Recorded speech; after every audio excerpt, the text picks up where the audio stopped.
За Азийн буддистуудын Китааны бахварлал нэгдсэн үндэсний байгууллагын нийгэм эдийн засгийн зөвлөлд бүртгэлтэй 54 жилийн тэртээ энтхэг Орос Монголын энхийн төлөө тэмцэх лам нарын санаа чаталгаар байгуулагдсан юм а.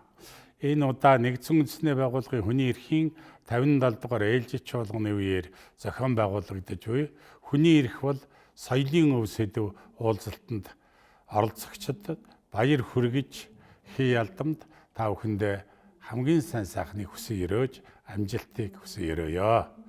Ингээд бүрэн хүн бүр эрхчлөө тэгшэрх нэр хүндийг хүсдэг хүн болгон ижилхэн байдаг. Тийм учраас бол одоо энд баян ядуугийн ялгаа, одоо эремийн ялгаа, аливаа нэгэн одоо үзэл бодол болоод аливаа нэгэн ялгарл байхгүйгээр хүн болгон болоод эрхчлөөний төлөө одоо санаж бодож тэрний төлөө хүсэж байдаг.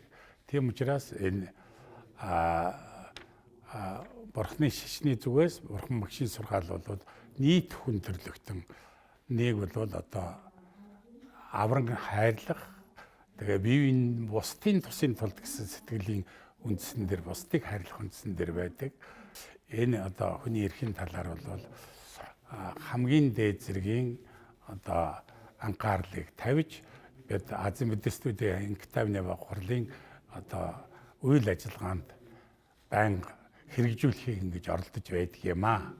Өөрийнх нь эрх хэрэгчлөөг зөвөр сайхан бүтээх ийм учиртай юм а. Та бүхэндээ талархснаа илэрхийлье.